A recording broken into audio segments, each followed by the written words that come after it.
نحمدہ ونصلی علی رسولہ الکریم۔ قال الامام حجۃ الاسلام شاہ ولی اللہ دہلوی باب اسباب النسخ والاصل فیہ قولہ تعالی ما ننسخ من آیۃ او ننسها نأتی بخیر منہا او مثلہا۔ صدق اللہ العظیم۔ یہ اس مبحث کا 20واں باب ہے۔ اس کے بعد ایک باب اور ہے اس مبحث کا۔ جو مبحث ہمارے زیر مطالعہ ہے یہ سیاست ملیہ پر مشتمل ہے۔ کسی قوم کی سیاست اور کسی ملت کا نظام قائم کرنے کے بنیادی اصول اور قواعد کیا ہیں، وہ اس مبحث میں زیر بحث لائے گئے ہیں۔ اب تک قومی اور بین الاقوامی نظام کے بے شمار قواعد پیچھے بیان ہو چکے ہیں۔ خاص طور پر بین الاقوامی انقلاب چونکہ نبی اکرم صلی اللہ علیہ وسلم کی بعثت کا اصل ہدف ہے، جس کے لیے شاہ صاحب نے پیچھے سیاست کبریٰ کا عنوان اختیار کیا تھا کہ آپ صلی اللہ علیہ وسلم سیاست کبریٰ کے دنیا میں قائم کرنے کے لیے مبعوث ہوئے ہیں۔ تو پچھلے باب میں یہ بات واضح کی تھی کہ باقی اقوام یہود و نصارہ اور ان کی اساس پر جو نظام بنے ہیں وہ چونکہ قومی سطح کے تھے، ایک مخصوص قوم یا علاقے کے لیے وہ انبیاء آئے تھے، اس لیے انہوں نے ان اصولوں کی روشنی میں بہت سارے امور سر انجام دینے کے قواعد اور احکامات جاری کیے تھے۔ اور آپ صلی اللہ علیہ وسلم چونکہ بین الاقوامی سطح پر تمام انسانوں کے لیے ایک بہتر نظام بنانے کے لیے تشریف لائے ہیں، تو غلبہ دین کے جو بنیادی اہداف ہیں وہ کل قومی ہیں۔ اسی وجہ سے یہودی اور نصرانی دین میں، سسٹم میں، اور مسلمان اسلام کے سسٹم میں بہت فرق پیدا ہوئے، اور ان کے 3 بنیادی فرق وہ پچھلے باب میں شاہ صاحب نے بیان کیے ہیں۔ سیاست کبریٰ کا یہ بھی تقاضا ہے کہ بین الاقوامی سیاسی نظام قائم کرتے وقت جب آپ عمل درآمد کے مراحل سے گزرتے ہیں تو نسخ و ترمیم کا سلسلہ جاری رہتا ہے۔ قومی سطح سے جب بین الاقوامی سطح پر اٹھیں گے یا ایک جماعت ابتدائی درجے سے قومی درجے کی سیاست تک پہنچتی ہے تو جو نظم و نسق قائم کرنے کے ذمہ دار افراد ہیں وہ اپنے احکامات میں نسخ و ترمیم کا سلسلہ جاری رکھتے ہیں، کیونکہ پیش آمدہ صورتحال کے مطابق ہی حکم دیا جاتا ہے۔ ایک وقت میں ایک حکم کی ضرورت ہوتی ہے، اگلا مرحلہ آتا ہے تو پہلے حکم کی اب ضرورت نہیں رہتی، نیا حکم آئے گا۔ یہ بڑی اہم اور بنیادی بات ہے۔ اس کو نظر انداز کرنے کی وجہ سے دین کے بہت سے پہلو سمجھ میں نہیں آتے۔ انہی میں سے ایک اہم ترین مسئلہ یہ نسخ کا ہے۔ علماء کے ہاں اگر ہم بحث دیکھیں تو یہ بڑی محض منطقی اور علمی بحث، اور دونوں طرف بڑے بڑے دلائل، اور یوں سمجھ لینا چاہیے کہ بلا وجہ کی لفظی بحث ہے۔ شاہ صاحب نے یہاں جو گفتگو کی ہے نسخ کے حوالے سے، اس کا سیاست ملی کی عالمی تشکیل کے ساتھ تعلق ہے۔ جب شاہ صاحب انبیاء علیہم السلام کو ایک طبیب حاذق کی طرح تسلیم کرتے ہیں، تو جیسے ایک ڈاکٹر ایک وقت میں ایک نسخہ لکھتا ہے اور دوسرے وقت میں دوسرا نسخہ لکھتا ہے۔ موسم کے تغیر و تبدل سے، مزاجوں کے فرق اور امتیاز سے، شخصیات اور ان کے فیملی بیک گراؤنڈ کے حوالے سے جو بہت سے حقائق سامنے آتے ہیں تو نسخے میں تبدیلی آتی ہے۔ اب اس کے بارے میں یہ کہنا کہ جی اللہ میاں کو پہلے نہیں پتہ تھا کہ یہ حکم میں نے دیا اور پھر اللہ نے منسوخ کر دیا، یا نبی نے پہلے ایک بات کا حکم دیا بعد میں کہتے ہیں ایسا نہیں، ایسا کرو۔ 17 مہینے تک حضور صلی اللہ علیہ وسلم مدینے میں آ کر بیت المقدس کی طرف رخ کر کے نماز پڑھتے رہے، اور اس کے بعد حکم آ گیا کہ نہیں فولی وجہک شطر المسجد الحرام، اب خانہ کعبہ کی طرف رخ کر کے نماز پڑھو۔ اب اس پر یہ لایانی اعتراض کرنا کہ بھئی اللہ کا حکم ہے اور اللہ کا حکم بالکل لوہے پہ لکیر ہوتا ہے، تو اللہ میاں نے جو ہے، اللہ میاں کو پہلے نہیں پتہ تھا کہ جی یہ قبلہ جو ہے تو ادھر ہے، ادھر کدھر چلے گئے، 17 مہینے تک کیا کرتے رہے۔ یہ جیسے کچھ صحابہ نے حضور سے سوال کیا کہ جنہوں نے بیت المقدس کی طرف رخ کر کے نماز پڑھی تھی اور وہ دنیا سے چلے گئے، اب ان کے ایمان کا کیا ہوگا، ان کی نمازوں کا کیا ہوگا؟ تو اللہ پاک نے باقاعدہ آیت نازل کر کے کہا وما کان اللہ لیضیع ایمانکم، اللہ تعالیٰ ایسے لوگوں کے ایمان کو ضائع، جب نظریہ ایک ہے، کام ایک ہے، تو جو حکم پہلے ملا تھا پہلے اس پر عمل کرتے رہے، اب دوسرا ملا اس پر عمل کرتے رہے، تو اس میں کیا فرق کی بات ہے؟ حضور صلی اللہ علیہ وسلم نے جب شراب کی حرمت کا حکم آیا تو پابندی لگا دی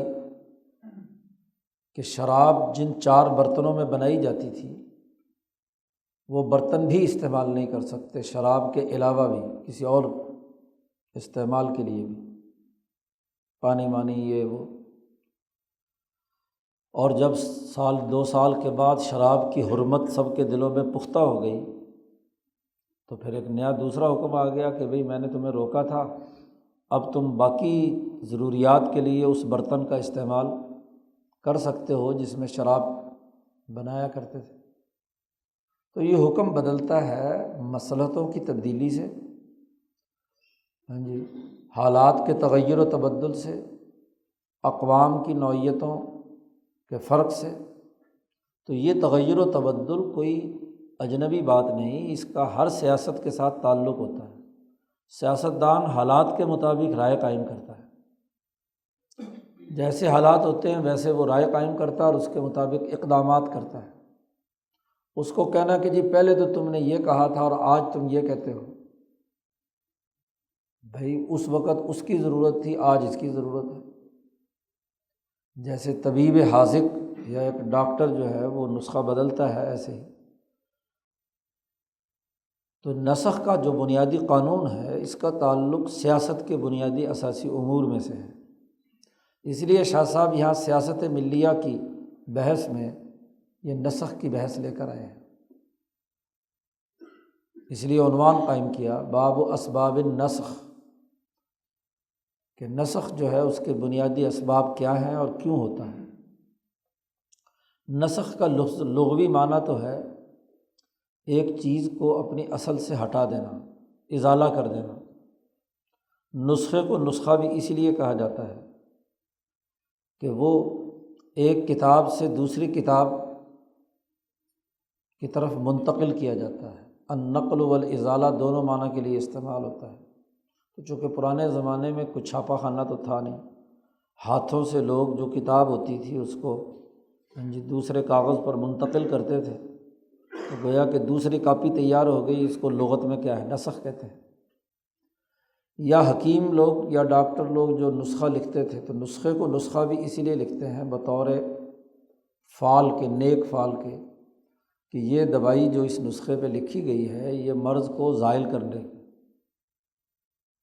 یعنی وہ کاغذ جس سے مرض زائل ہوتا ہے اس دوائی کو کھانے سے، اس لیے اس کو نسخے کو نسخہ کہتے ہیں، لغوی معنی ہے۔ پھر آگے ایک اختلاف کہ کیا قرآن میں اس وقت کوئی آیت منسوخ ہے نہیں ہے، یہ بھی ایک لمبی چوڑی علماء کے درمیان بحث ہے، لیکن شاہ صاحب کی اس گفتگو سے جو آگے آ رہی ہے اس سے وہ سارے اختلافات حل ہو جاتے ہیں، اور اس کا تعلق بنیادی اساسی امور کے ان پہلوؤں سے ہے جو یہاں شاہ صاحب نے دو قسموں میں بیان کیے ہیں۔ شاہ صاحب کہتے ہیں والاصل فیہ، یہ جو ہم نے نسخ پر بحث کی ہے یا اس کے اسباب پر گفتگو کی ہے، اس کا بنیادی قانون اور ضابطہ تو اللہ تبارک و تعالیٰ کا یہ قول ہے۔ اللہ تبارک و تعالیٰ نے ارشاد فرمایا ما ننسخ من آیۃ او ننسہا، کوئی آیت ہم منسوخ نہیں کرتے یا کسی آیت کو ہم بھلا نہیں دیتے، محو نہیں کر دیتے، نأتی بخیر منہا او مثلہا، جب بھی کسی آیت کو منسوخ کرتے ہیں یا کسی حکم کو محو کر دیتے ہیں تو ہم اس سے بہتر حکم اور آیت لاتے ہیں یا اس جیسی کوئی آیت لے کر آتے ہیں، یا تو اس سے بہتر ہوتی ہے یا اسی درجے کا حکم ہوتا ہے۔ ایسا نہیں ہوا کہ کسی سماجی مسئلے کے متعلق کوئی حکم دیا ہو اور اسے منسوخ کیا گیا ہو تو اس کی جگہ کوئی متبادل حکم نہ آیا ہو۔ متبادل حکم ضرور آتا ہے، خواہ وہ پہلے سے زیادہ بہتر ہو بخیر منہا، یا کم از کم اسی سٹیٹس کا ضرور ہوتا ہے مثلیہا۔ یہ قرآن حکیم کی آیت بنیاد ہے، اور اسی سے دو بنیادی قسمیں اسی سے شاہ صاحب نے اخذ کر لی کہ بخیر منہا کیا ہوتا ہے اور مثلیہا کیا ہے۔ قرآن فہمی شاہ صاحب پر ختم ہے۔ قرآن حکیم کی اس آیت پر بھی اگر علماء کی بحثیں پڑھیں، لیکن شاہ صاحب نے بہت خوبصورتی کے ساتھ اس کو یہاں اس بحث کو سمیٹا ہے۔ شاہ صاحب فرماتے اعلم، علمی طور پر یہ بات جان لینی چاہیے کہ ان النسخ قسمانی، نسخ کی دو بنیادی قسمیں ہیں۔ احدہما، پہلی قسم یہ ہے کہ ان ینظر النبی صلی اللہ علیہ وسلم فی الارتفاقات او وجوہ الطاعات، نبی اکرم صلی اللہ علیہ وسلم چونکہ صاحب سیاست کبریٰ ہے، اور ہر سیاستدان سوسائٹی کے دو معاملوں سے ضرور اسے واسطہ پڑتا ہے، کم از کم ارتفاقات سے تو ضروری واسطہ پڑتا ہے۔ عبادات کا معاملہ تو ظاہر انبیاء کے ساتھ خاص ہے، تو جب نبی اکرم صلی اللہ علیہ وسلم ایک بین الاقوامی سیاسی نظام بنانے کے لیے آئے تو آپ صلی اللہ علیہ وسلم نے ارتفاقات میں سے کسی ارتفاق پر جب غور و فکر کیا کہ اس مسئلے میں، اس شعبے میں انسانیت کے لیے بہتر سے بہتر کیا ہو سکتا ہے، یا کسی عبادت یا خلق اخلاق کا عملی نظام، اسے طاعت کہتے ہیں، اللہ کے حکم کی فرما برداری کرنے میں جتنے بھی پہلو ہیں، اس پر جب حضور صلی اللہ علیہ وسلم نے غور و فکر کیا۔ ضمنی طور پر یہاں میں یہ بھی عرض کر دوں کہ پیچھے شاہ صاحب ایک باب میں یہ بحث کر آئے ہیں، اور آگے تفصیل سے اگلے مبحث میں جا کر کریں گے کہ جتنی بھی احادیث ہیں یہ حضور کا اجتہاد ہے۔ اس کو یہ سمجھنا کہ یہ براہ راست اللہ نے ہی حضور کو کہا ہر بات اور حضور نے یہ بات کہہ دی۔ قرآن اللہ کا کلام ہے، لیکن احادیث کی اکثریت وہ ہے جو حضور صلی اللہ علیہ وسلم کا اجتہاد ہے، ایک رہنما، ایک لیڈر کی حیثیت سے، سوائے چند حدیثوں کے جس میں خود حضور صلی اللہ علیہ وسلم نے فرمایا کہ اللہ تعالیٰ فرماتا ہے، جسے حدیث قدسی کہتے ہیں، یا قیامت سے متعلق کچھ ایسی احادیث ہیں جن میں بھی اللہ کے حکم کی بات اس میں کی گئی ہے۔ ورنہ باقی جتنی بھی احادیث ہیں، شاہ صاحب کا نقطہ نظر یہ ہے کہ وہ حضور صلی اللہ علیہ وسلم کا اپنا اجتہاد ہے۔ آپ صلی اللہ علیہ وسلم نے قرآن حکیم پر جو اللہ کا کلام تھا اس پر غور و فکر کیا، ادھر سے انسانی مسئلوں پر غور و فکر کیا، تو اس قانون کی یا قرآن کی اس آیت کی روشنی میں ان انسانوں کے لیے اس کا عملی نظام کیا قرار پائے گا۔ اور ظاہر ہے ہر سیاستدان آئین اور قانون کی روشنی میں اپنی سوسائٹی کی بہتری کے لیے اجتہاد کرتا ہے، نئے سے نئے پہلو اس کے سامنے آتے ہیں، اس کے مطابق وہ اس کا پروسیجر طے کرتا ہے، ایک نظام قائم کرتا ہے۔ تو آپ صلی اللہ علیہ وسلم کے یہ اجتہادات ہیں۔ اسی لیے شاہ صاحب نے فرمایا کہ میں نے کتاب الصلاۃ کی جتنی بھی حدیثیں ہیں ان تمام پر میں ایک کتاب لکھ چکا ہوں کہ جس میں حضور صلی اللہ علیہ وسلم کی جتنی بھی احادیث ہیں وہ قرآن کی کس کس آیت سے حضور نے اجتہاد کر کے اخذ کی ہیں۔ شاہ صاحب کا اپنا خیال یہ تھا کہ پورے تمام جو دین کے احکامات اور حضور کی احادیث ہیں ان تمام کو میں اس انداز میں مرتب کروں گا، لیکن بہرحال شاہ صاحب کو موقع نہیں ملا، لیکن بنیادی نظریہ انہوں نے یہ بات واضح کی ہے کہ یہ اجتہاد نبی ہے۔ تو اب جب قرآن حکیم کے نزول پر غور و فکر کیا اور ارتفاقات اور عبادات کے جو مختلف پہلو تھے ان پر جب آپ نے نظر دوڑائی تو فَيَضْبِطُهَا بِوُجُوهِ الضَّبْطِ عَلَىٰ قوانین التشریع، قانون سازی کے جو بنیادی قوانین کے مطابق اس عمل کو سر انجام دینے کا طریقہ کار منضبط کیا، منضبط کیا اپنے سیاسی اجتہاد سے۔ مثلاً ارتفاق جس سطح کا ہے تو انسانوں کے لیے سہولت کس میں ہو سکتی ہے؟ آپ صلی اللہ علیہ وسلم نے غور و فکر کر کے اپنے اجتہاد سے اس کے ضابطے بنائے، کیونکہ کسی آئین اور قانون پر عمل درآمد کے لیے، آئین پر عمل درآمد کے لیے آپ کو پروسیجر طے کرنے ہوتے ہیں، اس کے ضابطے جب تک ذیلی ضابطے نہ بنیں اس وقت تک کسی قانون پر عملی نظام قائم کرنا ممکن نہیں ہوتا۔ اب پارلیمنٹ قانون منظور بھی کر دیتی ہے تو جب تک اس کے عمل درآمد کا طریقہ کار کی اتھارٹی کون سی ہوگی، وہ کیسے کام کرے گی، اس کے ضابطے کیا ہوں گے، کن ضابطوں کے تحت تحقیق و تفتیش ہوگی وغیرہ وغیرہ، اس کے بغیر تو دنیا میں کوئی قانون عمل درآمد نہیں ہوتا اس پر۔ تو تشریعی قوانین کی بنیاد پر حضور صلی اللہ علیہ وسلم نے اپنے اجتہاد سے ان ارتفاقات یا ان عبادات کو سر انجام دینے کے ضابطے، طریقہ کار اور پروسیجر آپ نے وضع کیے، اور ہر سیاست کبریٰ والے آدمی کو یہ کام کرنا پڑتا ہے۔ تو آپ صلی اللہ علیہ وسلم نے بھی یہ کام کیا۔ وَهُوَ اجتہاد النبی صلی اللہ علیہ وسلم، اور وہ دراصل نبی اکرم صلی اللہ علیہ وسلم کا اجتہاد ہے۔ یہ ضبط یا ضابطہ بندی کیسے ہوگی، اس پر اسی باب میں جو مبحث ہے، پیچھے ایک باب گزرا ہے ضبط المبہم و تمییز المشکل، کہ نبی اکرم صلی اللہ علیہ وسلم نے ضابطے بنانے کے لیے بھی جو قوانین اور قاعدے بتلائے ہیں وہ کیا ہیں، اور جو کہیں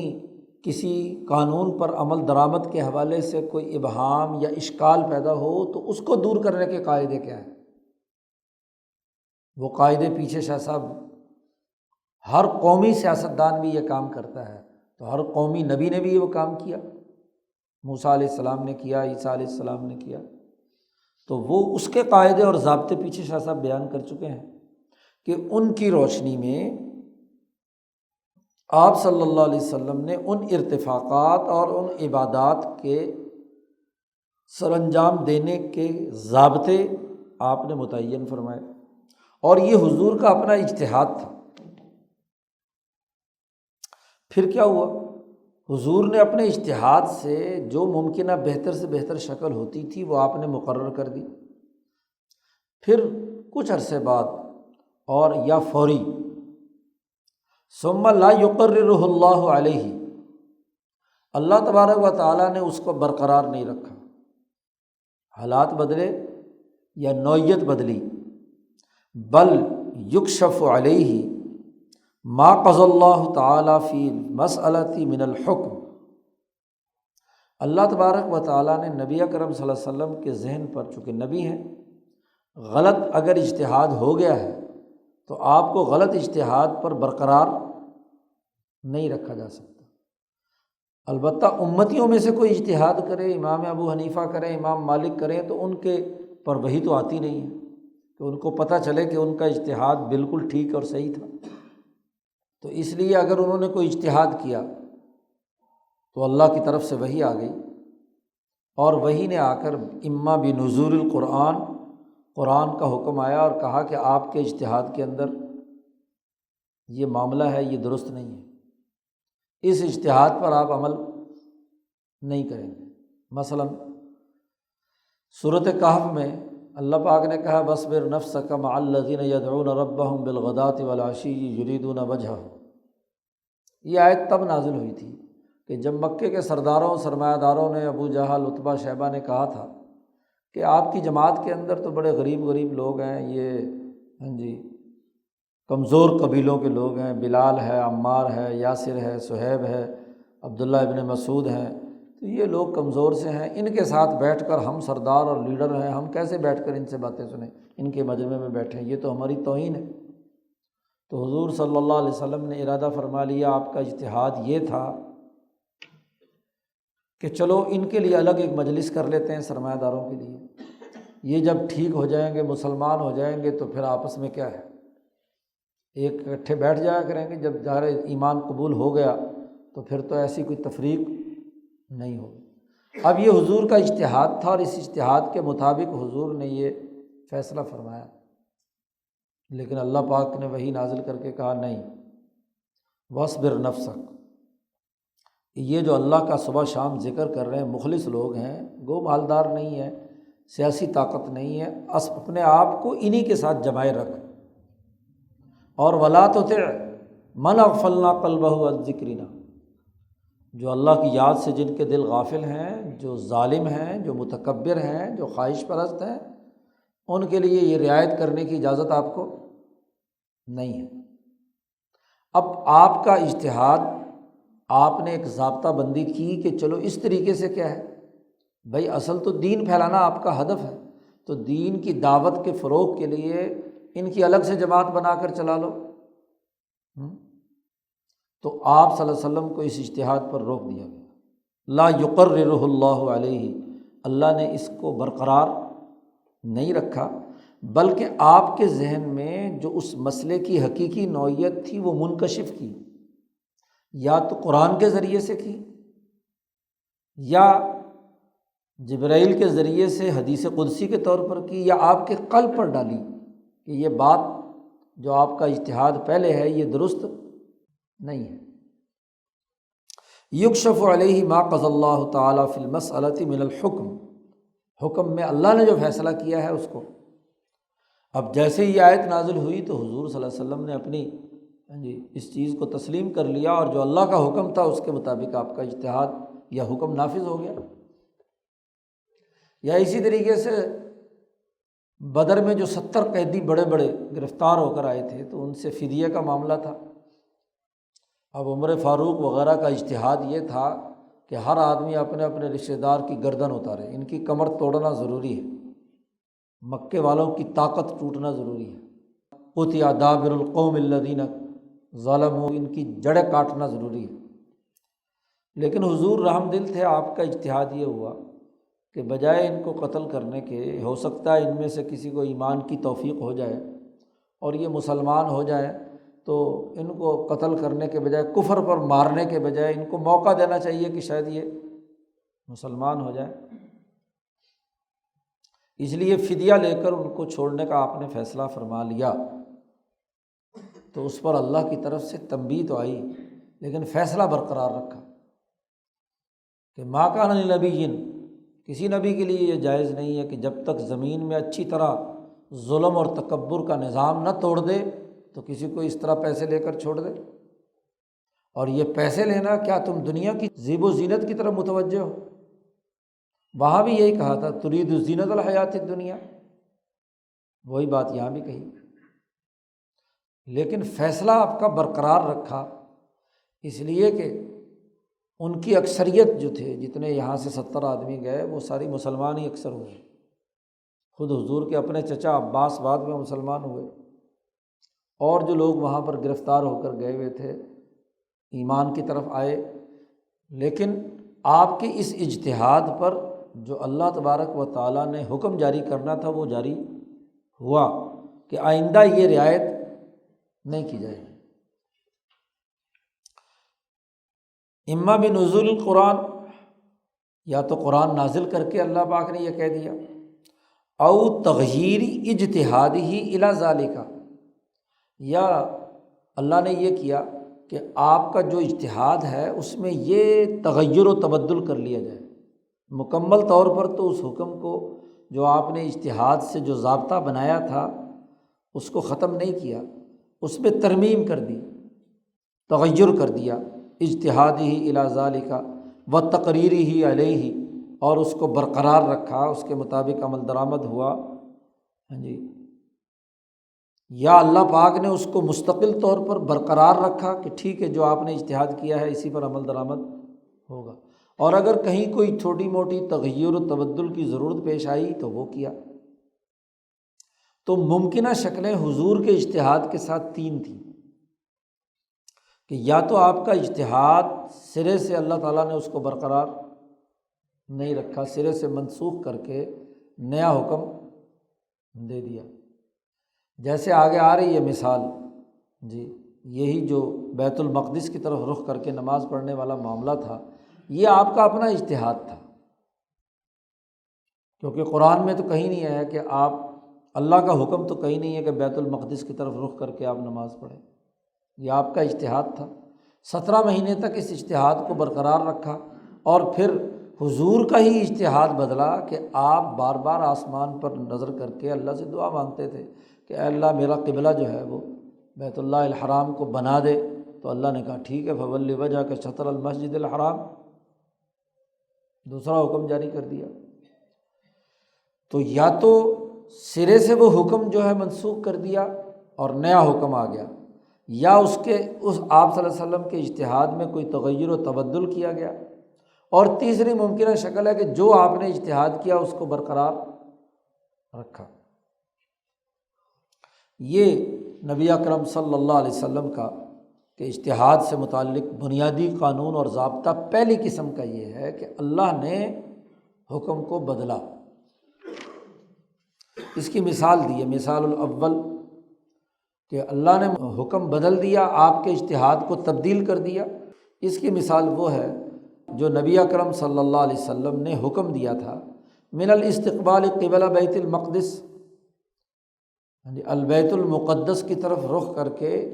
نماز پڑھنے کا جو حکم آپ صلی اللہ علیہ وسلم نے مدینہ منورہ میں پہنچ کر کیا۔ ثم نزل القرآن بنسخہ، پھر قرآن کا حکم نازل ہوا اور اس کو منسوخ کر دیا گیا، اور بیت اللہ الحرام کی طرف رخ کر کے نماز پڑھنے کا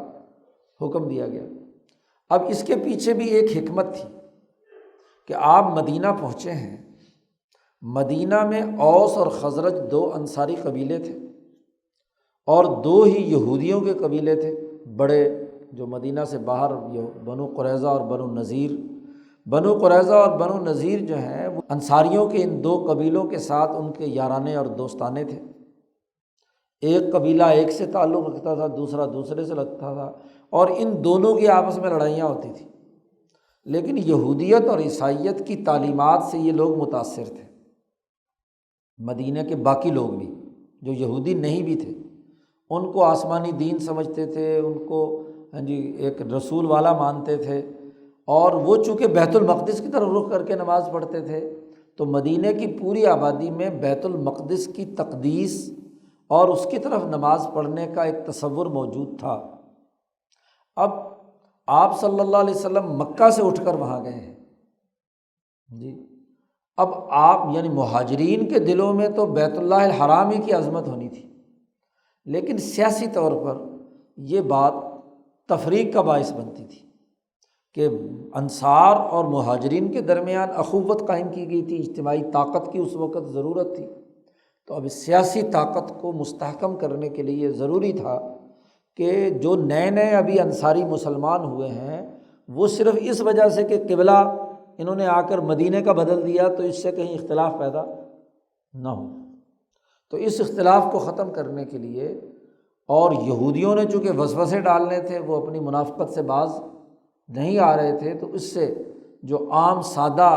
انصاری ہے وہ متاثر ہونے کا اس کو خدشہ تھا۔ تو سیاسی حکمت عملی میں لوگوں کی مزاج اور ان کے حالات کو دیکھنا بڑا لازمی اور ضروری ہوتا ہے۔ اس لیے نبی اکرم صلی اللہ علیہ وسلم نے اس وقت یہی فیصلہ کیا کہ بیت المقدس کی طرف رخ کر کے نماز پڑھنا یہ آپ کا اجتہاد تھا، اور اس کے مطابق نماز حضور نے پڑھی، اور 17 مہینے تک حضور کے اس اجتہاد کو اللہ نے بھی برقرار رکھا۔ اس کے بعد حکم آتا ہے یہ کہ ٹھیک ہے، اب حضور کی خواہش جب شدت سے بڑھی کہ مکہ مکرمہ بیت اللہ الحرام قبلہ ہونا چاہیے، تو پھر آپ صلی اللہ علیہ وسلم نے اللہ نے حکم دیا اور آپ نے اس طرف رخ کر کے نماز پڑھی۔ تو اب نسخ کا حکم آیا۔ بیت المقدس یہودیوں کا قبلہ تھا، ایک قومی نظام کا، تو قومی نظام کے قبلے کو منسوخ کیا اور اس سے بہتر قبلہ، کیونکہ بیت اللہ الحرام بیت المقدس سے پہلے کا قبلہ ہے جی۔ ایک روایت کے مطابق 14 سال اور ایک روایت کے مطابق 28 سال پہلے اسماعیل اور ابراہیم نے یہ بیت اللہ الحرام بنایا، اور اسحاق اور ابراہیم نے بیت المقدس اس کے 28 سال بعد، 30 سال بعد یا 14-15 سال بعد بنایا۔ تو جو اولین قبلہ ہے، اس لیے اول بیت وضع للناس، کل انسانیت کا سب سے پہلا گھر، آدم اور حوا کا بھی پہلا گھر کیا ہے؟ بیت اللہ الحرام ہے۔ تو جب ایک قومی انقلاب برپا کرنے کے لیے نبی اکرم صلی اللہ علیہ وسلم آئے ہیں، تو مرکز بھی انسانیت کا جو اصل پہلا گھر ہے، آدم اور حوا کا گھر، یہ خانہ کعبہ ہے، تو اس کی طرف رخ کر کے نماز پڑھنا کل انسانیت کے لیے لازمی اور ضروری ہے۔ اس لیے اسے ادھر بدل دیا، ایک عارضی سیاسی حکمت عملی کے تحت جو معاملہ تھا اس کو بدل دیا ایک مستقل نظام میں، بخیر منہا۔ اور دوسرا یہ کہ جو اس میں کوئی تغیر و تبدل ہو، کہ نبی نے اجتہاد کیا، پھر نبی نے اپنے اجتہاد میں خود ہی حالات و واقعات کے تغیر و تبدل سے، کیونکہ نبی اتھارٹی بھی ہے، اللہ کا نائب اور خلیفہ ہے، تو اللہ کی طرف سے دنیا میں سسٹم قائم کرنے، حکومت قائم کرنے، بین الاقوامی سیاست قائم کرنے کے لیے نبی آئے ہیں۔ تو اس لیے حالات و واقعات سے اجتہاد بدلا تو رائے بدل کر دوسرا حکم جاری کر دیا۔ ومثال الثانی، دوسری کی مثال یہ ہے کہ انہ صلی اللہ علیہ وسلم نہا عن الانتباذ الا فی السقاء، حضور صلی اللہ علیہ وسلم نے نبیذ صرف پانی والے برتن میں بنانے کا حکم دیا، اس کے علاوہ کسی اور برتن میں نہیں بنا سکتے۔ ایک ہوتی ہے خمر اور ایک ہوتا ہے نبیذ۔ نبیذ میں اور خمر یا شراب کے اندر بڑا بنیادی فرق ہے۔ نبیذ پینا جائز ہے اور شراب پینا ناجائز ہے۔ شراب انگور کی بیٹی ہے جسے ایک خاص وقت تک بند کر کے ایک ایسے برتن میں جس میں کوئی ہوا کا گزرنا ہو، مسام بند ہو، مٹکا تھا تو اس مٹکے کے چاروں طرف تارکول لگا دیتے تھے، کوئی اس میں سے مسام نہیں ہوتا تھا، تو اس مٹکے میں انگور کی وہ عرق نکال کر اس کے اندر ڈال دیتے تھے، اوپر سے منہ آٹے سے بند کر کے اس کو رکھ دیا دھوپ میں 40 دن تک، 30-40 دن تک، تو اس میں وہ خود جوش سڑتا رہتا تھا، کیڑے پڑتے تھے، جوش آتا تھا، تو وہ اس کے بعد وہ کیا ہے،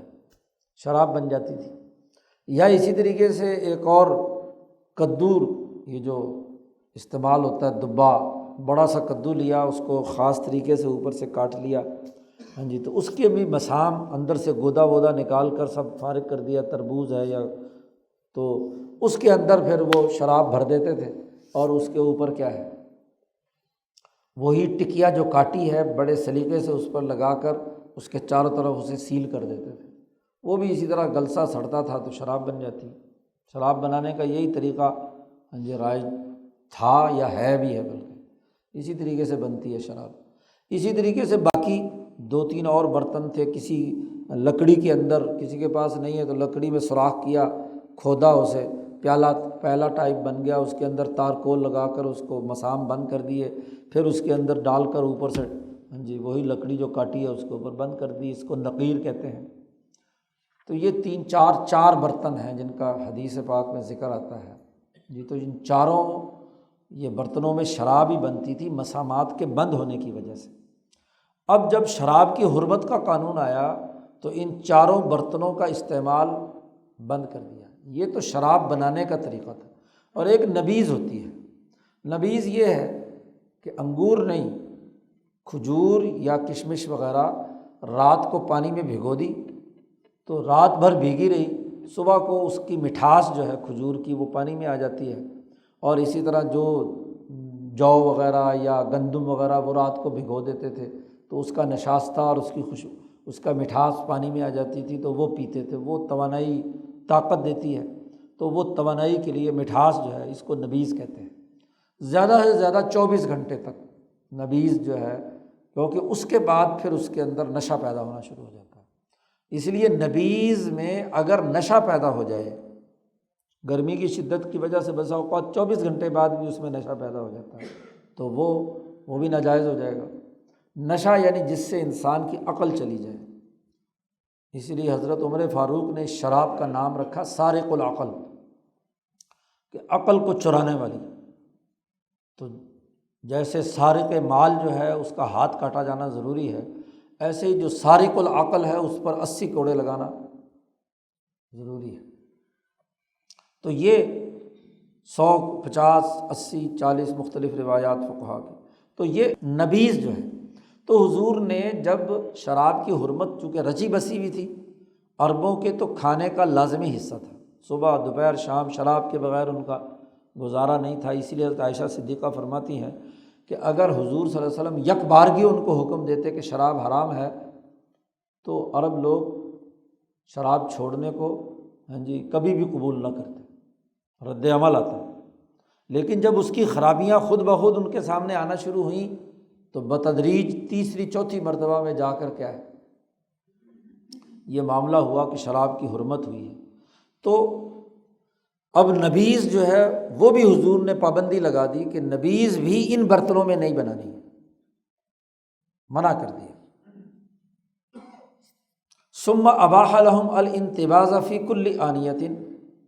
اس کے بعد پھر حضور صلی اللہ علیہ وسلم نے اجازت دے دی کوئی 2-4 سال کے بعد کہ جب شراب کی حرمت ان کے دماغ میں بیٹھ گئی تو اب وہ برتن ظاہر ہے جو بنائے ہوئے تھے ان لوگوں نے تو ان کو پھینک دینا تو کوئی عقل مندی کی بات نہیں۔ تو حضور نے فرمایا کہ ٹھیک ہے اب ان برتنوں کو استعمال کر سکتے ہو، نبیذ بنا سکتے ہو، پانی بھر کر رکھ سکتے ہو، پانی میں استعمال کیا جا سکتا ہے۔ اب چونکہ شراب کی حرمت اور اس کی خرابی ان کے دماغ میں بٹھانی تھی، اس لیے پہلا سیاسی حکم دیا کہ ان میں برتن کو بھی استعمال نہیں کیا جائے گا۔ لیکن جب وہ معاملہ نتیجہ حاصل ہو گیا تو اس کے بعد پھر کیا ہے، حضور نے اجازت دے دی اور فرمایا یہ کہ لا تشربوا مسکرا، شراب جو نشے والی ہے وہ چیزیں مت پیو، باقی جو ہے تم نبیذ پی سکتے ہو۔ وذالک، اور اس کی وجوہات تخریج بیان کر رہے ہیں اس کا، یہ کیوں آپ صلی اللہ علیہ وسلم نے پہلے ممانعت کی اور پھر اپنے ہی حکم کو کیوں منسوخ کر دیا جی۔ انہ لما رآ، جب نبی اکرم صلی اللہ علیہ وسلم نے شراب کے حوالے سے پہلی دفعہ اس پر غور کیا کہ ان الاسکار امر خفی، نشے کا پیدا ہونا ایک مخفی بات ہے، نہیں پتہ چل سکتا کسی برتن میں زیادہ دیر تک کوئی چیز پڑی رہی کہ نشہ ہے یا نشہ نہیں، تو نصب لہ مظنۃ ظاہرۃ، آپ صلی اللہ علیہ وسلم نے اس کے لیے ظاہری علامت یہ مقرر کی کہ جس میں بھی آج تک شراب بناتے رہے اس برتن کو اس کا استعمال کرنا ممنوع ہے۔ وہی الانتباس، اور وہ نبیذ بنانا ان برتنوں میں التی لا مسام لہا، وہ برتن جن کے اندر کوئی مسام نہیں ہوتا، ہوا کا گزر نہیں ہوتا۔ عام جو مٹکا ہوتا ہے مٹی کا اس میں تو مسام ہوتے ہیں، پانی باہر نکل کر آتا ہے، باہر سے ہوا لگتی ہے تو وہ پانی بھی ٹھنڈا ہو جاتا ہے مسام کی وجہ سے۔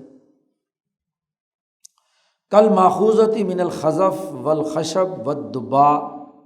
جیسے وہ برتن جو تیار کیا گیا وہ کسی ٹھیکری سے مٹی کا یا لکڑی کا یا دبا کدو اس سے بناتے تھے وہ۔ فإنه يسرع الاسکار فيما ينبذ فيه، کہ ان برتنوں میں اگر نبیذ بنائی جائے تو چونکہ وہ بند برتن ہے، مسام نہیں ہے، رات کو آپ نے کھجور بھگو کر رکھی اور صبح کو بند ہونے کی وجہ سے بسا اوقات اس میں بھی نشہ پیدا ہو جاتا تھا۔ تو اس لیے نشہ پیدا ہونے سے روکا گیا ہے، جلدی نشہ پیدا ہو جاتا تھا۔ اور وَنَسَبَ الْإِنْتِبَاذَ فِي السِّقَاءِ مَظِنَّةً لِعَدْمِ الْإِسْكَارِ إِلَىٰ 3 أَيَّامٍ، کوئی مشکیزہ یا ایسا مٹکا جس میں مسام ہے، اگر اس کے اندر آپ 3 دن تک بھی کھجور بھگو کر رکھ لیں تو تب بھی شراب نشہ نہیں پیدا ہوتا اس میں، کیونکہ ہوا کا گزر رہتا ہے اور ہوا کے گزر کی وجہ سے وہ جوش نہیں مارتا، اس کے اندر جھاگ نہیں اٹھتی اور وہ نشے کی کیفیت اس کے اندر پیدا نہیں ہوتی۔ اب یہ 2-3 سال حضور نے یہ حکم دیے رکھا۔ ثم تغیر اجتہادہ صلی اللہ علیہ وسلم، پھر حضور کا اپنا اجتہاد بدل گیا الی ادارۃ الحکم علی الاسکار، کہ نشے کو بنیاد بنا دیا کہ نشہ جس میں ہوگا وہ ناجائز ہے۔ کل مسکر حرام، ہر نشہ آور چیز کیا ہے؟ حرام ہے۔ برتن کی بات نہیں ہے، اگر کھجور میں بھی 24 گھنٹے بعد نشہ پیدا ہو گیا تو ناجائز ہے، اور اگر کھجور میں 3 دن تک پڑا رہنے کے باوجود نشہ نہیں ہوا تو جائز ہے۔ اور پھر یہ نشہ بھی جو ہے اس کا تعلق بھی افراد کے ساتھ ہے، تو حضور نے تو افراد کی بات نہیں کی جی۔ ایک آدمی مضبوط آدمی ہے، جب تک کہ وہ کیا ہے بہت زیادہ نہ پیے تو اس وقت تک اسے نشہ نہیں آتا، اور جو ایک آدمی بیچارہ کمزور سا ہے وہ 2 گھونٹ لے تو اس کو ظرف اس کا کمزور ہے تو وہ وہیں بہک جاتا ہے۔ اس لیے عمر فاروق رضی اللہ تعالیٰ، حضرت عمر رضی اللہ تعالیٰ عنہ کی بھی صراحی نبیذ اس میں رہتا تھا، کیونکہ سارا دن کام کرنا، تھکاوٹ اور مٹھاس جو ہے یہ دماغ کو کیا توانائی دیتی ہے، تو نبیذ کی صراحی بھری رہتی تھی ان کی۔ تو ایک آدمی جو ان سے کسی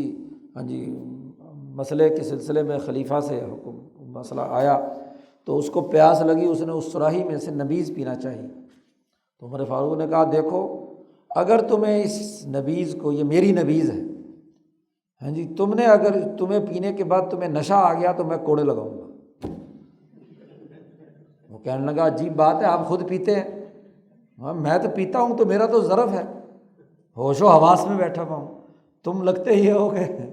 بیچارہ کمزور آدمی ہوگا کہ تم نے یہ اگر 2 گھونٹ لے لی تو تمہارا پتہ نہیں کیا حال ہوگا، اگر نشہ آ گیا اور عقل تمہاری بہک گئی تو میں کوڑے ماروں گا۔ اب اس سے کوئی جائز تھوڑی ہو گئی، نشہ آور جس کے لیے بھی جس درجے میں ہے وہ حد کا سبب بنے گا، حد شرب خمر اس پر ضرور لگے گی۔ تو نبیذ جائز ہے اور جو نشہ آور ہے وہ ناجائز ہے، لأنه يعرف بالغلیان وقذف الزبد، اس لیے کہ یہ نشے کا علم حاصل ہو سکتا ہے کہ جب کوئی چیز رکھی ہوئی اس میں جوش مارے اور جھاگ آ جائے، اگر کسی بھی چیز میں جھاگ آ گیا اور جوش مار رہی ہے، چاہے وہ نبیذ ہو یا کوئی بھی ہو، تو پتہ چل گیا کہ یہ نشہ آور ہے، کیونکہ یہ جا کر معدے کے اندر بھی یہی کام کرے گی، اور معدے کا جب جوش ہوگا تو دماغ غائب ہو جائے گا، دماغ جو ہے وہ کام نہیں کرے گا۔ وَنَسْبُ مَا هُوَ مِن لَوَازِمِ السُّكَّرِ اَوْ مِن صِفَاتِ الشَّيْءِ الْمُسْكِرِ، کہتے ہیں کہ حضور نے نشہ یا نشے کے لوازمات جو تھے ان کو علت کے طور پر مقرر کر دیا، یا مسکر کی کسی شے کی صفات میں جو نشہ پیدا کرنے والی صورت تھی اس کو مقرر کرنا، یہ اولا من نسب ما ہوا من امر اجنبی، وہ جو میٹیریل ہے اس کی علت مقرر کرنا زیادہ بہتر ہے بنسبت یہ کہ برتن کو سبب بنایا جائے۔ تو برتن بیچارے کا کیا قصور ہے؟ برتن میں تو جو کچھ ڈالو گے ویسا ہی کچھ ہوگا، تو برتنوں سے روکنا ایک حکمت عملی کے تحت تھا، اور جب وہ ختم ہو گئی تو حضور نے کہا برتن کو علت نہیں بنا سکتے، اب علت جو ہوگی وہ چیز کہ اگر اس میں جوش اور نشہ ہے تو پھر حرام ہے، اور اگر نہیں ہے تو ٹھیک ہے۔ تو برتن کو یہاں بنیاد بنا کر برتنوں کو غیر ضروری قرار دے دینا یہ درست بات نہیں۔ اگلے مرحلے میں حضور صلی اللہ علیہ وسلم نے اس کو بتدریج نافذ کر دیا۔ یا اس کی ایک اور توجیہ یہاں شاہ صاحب نے کی، وعلیٰ تخریج آخر، ایک اور توجیہ یہ بھی ہے کہ نقول، ہم یہ کہیں کہ نبی اکرم صلی اللہ علیہ وسلم نے جب دیکھا کہ لوگ جو ہے نا نشے کے پیچھے ٹوٹ کر پڑے ہوئے ہیں، مولعون بالمسکر، جو نشہ آور چیز ہے اس کی طرف بہت ہی زیادہ شغف ہے، ہر وقت نشے میں دھت رہتے تھے یہ لوگ، فلو نہوا عنہ، اگر جب ان کو روکا گیا ہے اس سے، تو پھر یہ ہو سکتا ہے کہ یہ جو شراب کے پرانے برتن ان کو نظر آئیں گے نا، تو پھر ان کو شراب کی کیا ہے ہڑک اٹھے گی کہ جی یہ پیالے اور یہ ساری چیزیں، اس لیے شروع میں حضور نے کیا ہے سرے سے بند کر دیا۔ وکانت اوانیہم متلطخۃ بالمسکر، اب جتنے پہلے برتن تھے وہ سارے شراب سے لتھڑے ہوئے تھے، اب اگر اس میں نبیذ بنائیں گے تو وہ جو پرانی شراب کے کچھ اثرات ہیں اس کے نتیجے میں جلدی شراب نشہ آور چیز بنے گی جی۔ فإنہ اشتبہ علیہ علامات الاسکار انہ، اور یہ کہ عام لوگوں کو نشے کی علامت کا پتہ نہیں چلے گا، وہ اس کو نبیذ سمجھ کر پی رہے ہوں گے، حالانکہ اس کے اندر کیا ہے نشہ پیدا ہو چکا جی۔ والاسکار یسرع الی ما ینبذ فی مثل ذلک، ایسے معاملات میں نشہ بہت جلدی بنے گا نبیذ میں، لیکن جب کئی سال جو ہے وہ برتن چھوٹ چکے، اب 4-5 کافی عرصہ یہ چاروں برتنوں میں شراب بنی نہیں، تو جو پرانے اثرات تھے وہ کیا ہے دور ہو گئے، اسلام مضبوط ہو گیا، اب حضور مطمئن ہو گئے کہ اب یہ نشہ نہیں کریں گے، ان کی عادت جو نشے کی تھی شراب کی وہ چھوٹ گئی، کیونکہ جیسے ہی حضور نے اعلان کروایا مدینے کی گلیوں میں کہ خبردار آج کے بعد، اب اس کے بعد شراب حرام ہے، ناجائز ہے، فإنہ رجس، یہ گندگی اور نجاست ہے، یہ کوئی آدمی نہیں پیے گا، تو صحابہ کہتے ہیں کہ ہر گھر سے 20 مٹکے نکلتے تھے اور مکے کی گلیوں میں شراب ہی پھر رہی تھی، کوئی پانی وانی نہیں تھا، شراب بہتی پھر رہی تھی، کیونکہ پہاڑی علاقہ ہے تو وہ اوپر سے مٹکے بہائیں تو بہتا جا رہا ہے نا، تو پانی کی جگہ پر کیا ہے جیسے بارش ہو گئی ہو، ایسے ہی ہر گھر سے اتنے مٹکے نکلے کہ بس پوری گلیوں کے اندر شراب ہی شراب بہہ رہی ہے۔ تو جب حضور کو یہ اطمینان ہو گیا تو حضور نے ان برتنوں کا استعمال جائز قرار دے دیا۔ ادار الحکم علی نفس الاسکار، تو حکم کی جو بنیاد اور علت بنی وہ نشہ بنی کہ اگر نشہ ہوگا تو پھر تو ٹھیک ہے، اور اگر نشہ نہیں ہے تو جو برتن میں بھی کرو جائز ہے۔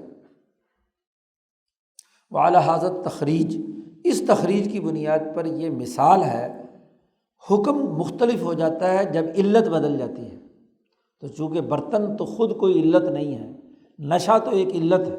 اس کی وجہ سے حکم بدل گیا۔ اور یہ جو پہلی قسم ہے کہ مکمل طور پر حکم اور قانون بدل دیا گیا ہو، دوسرا حکم آ گیا ہو، اسی قسم کے بارے میں نبی اکرم صلی اللہ علیہ وسلم کا یہ حدیث ہے جو یہاں شاہ صاحب نے نقل کی ہے، خاص طور پر وہ قبلے والے معاملے میں، کہ نبی اکرم صلی اللہ علیہ وسلم نے فرمایا کہ کلامی لا ینسخ کلام اللہ، میرا قول اللہ کے کلام کو منسوخ نہیں کر سکتا، و کلام اللہ ینسخ کلامی، ہاں جی، اللہ کا کلام میرے کلام کو، میری بات کو منسوخ، کیونکہ میرا اجتہاد ہے، میں اگر کوئی بات کہتا ہوں تو اللہ کا حکم اگر آئے گا تو میرے حکم کو منسوخ کر سکتا ہے، لیکن میرا کلام اللہ، میری بات اللہ کے کلام کو منسوخ نہیں کر سکتی۔ وَلَكَلَامُ اللَّهِ يَنسَخُ بَعْضُهُ بَعْضًا، اور اللہ کا کلام خود اپنے ہی کلام کے بعض حصے کو منسوخ کر کے دوسرا حکم دے سکتا ہے۔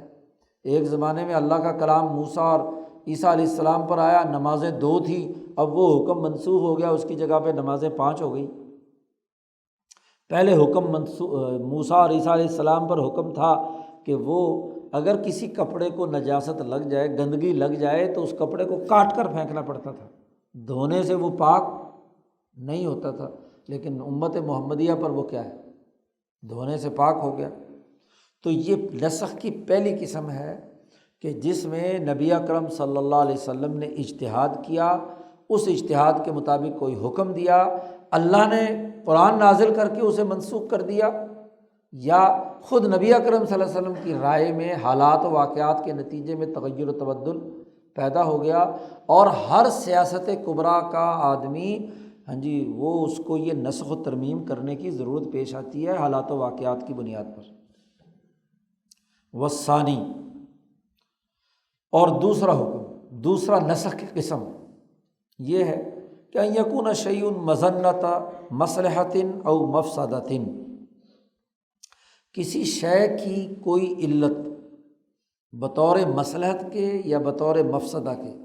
اگر مصلحت کے طور پر تھی تو اس کی بنیاد پر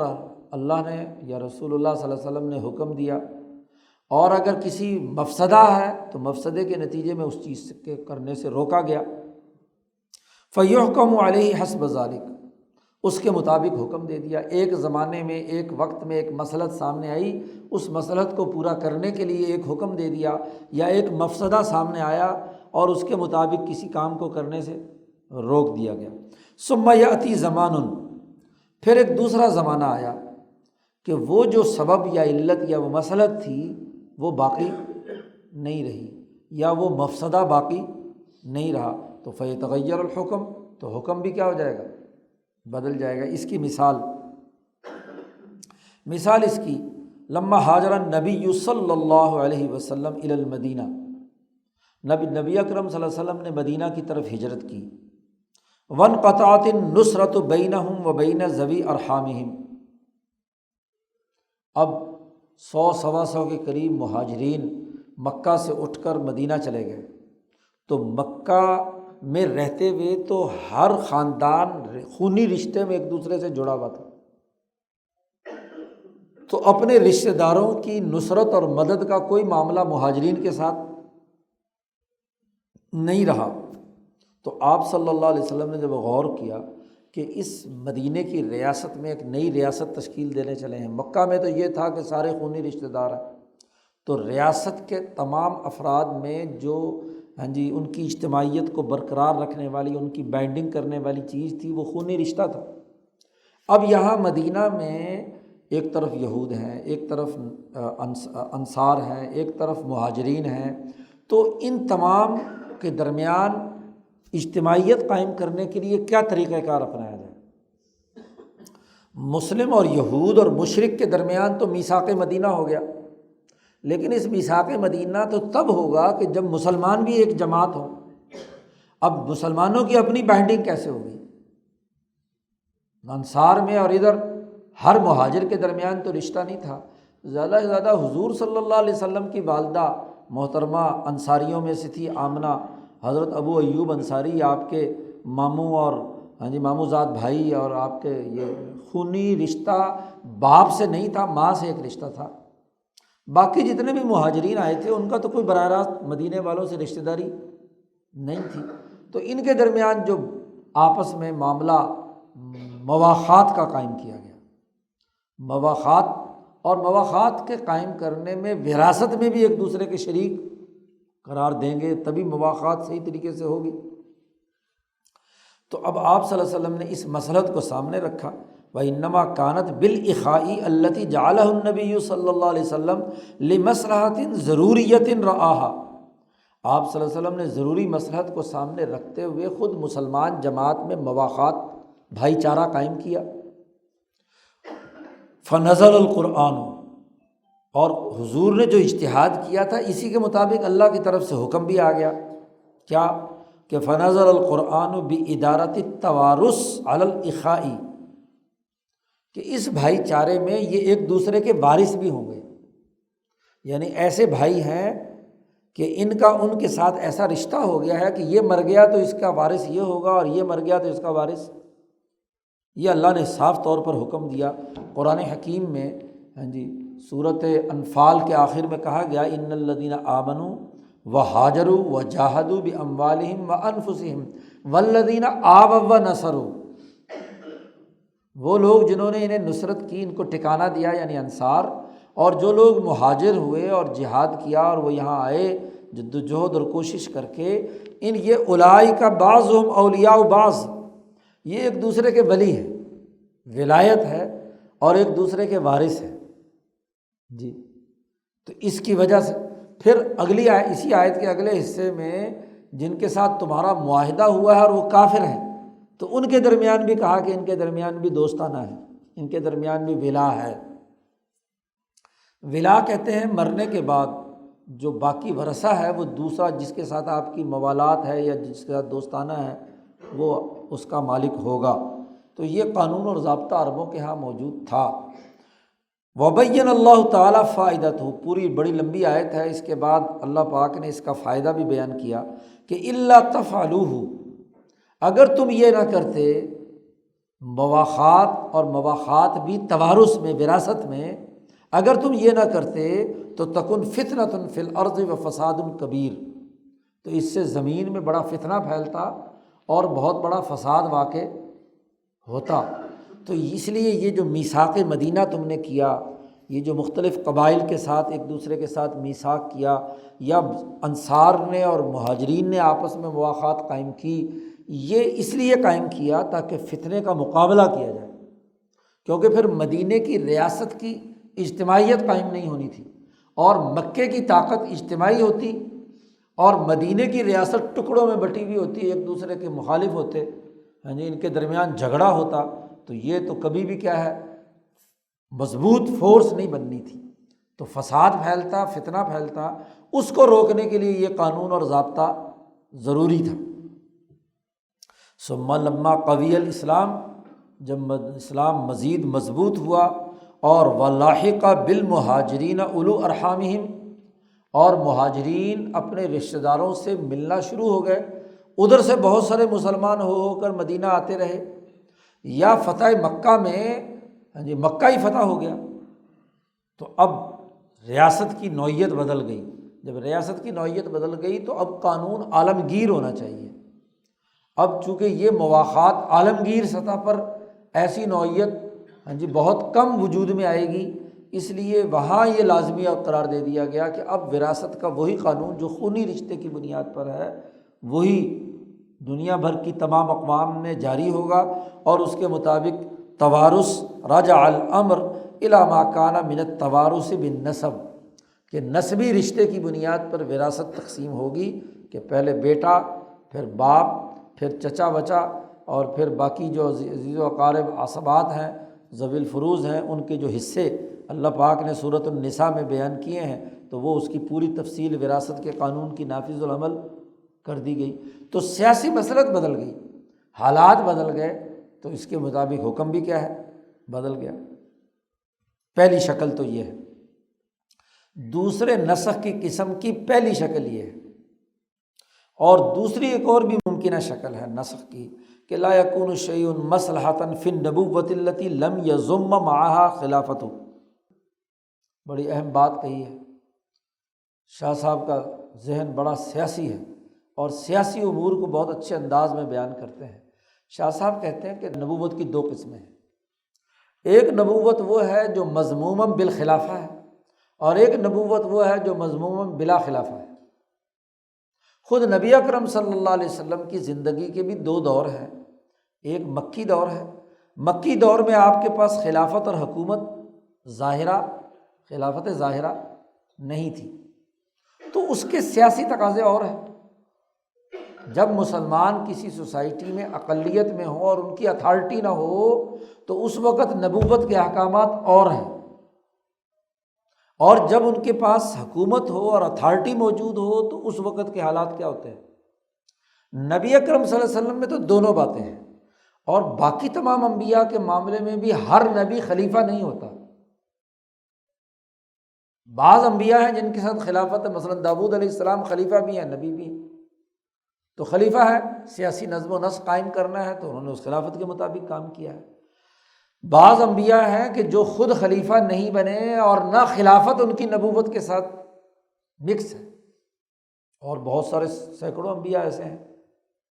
تو نبوت کی دو بنیادی قسمیں ہیں۔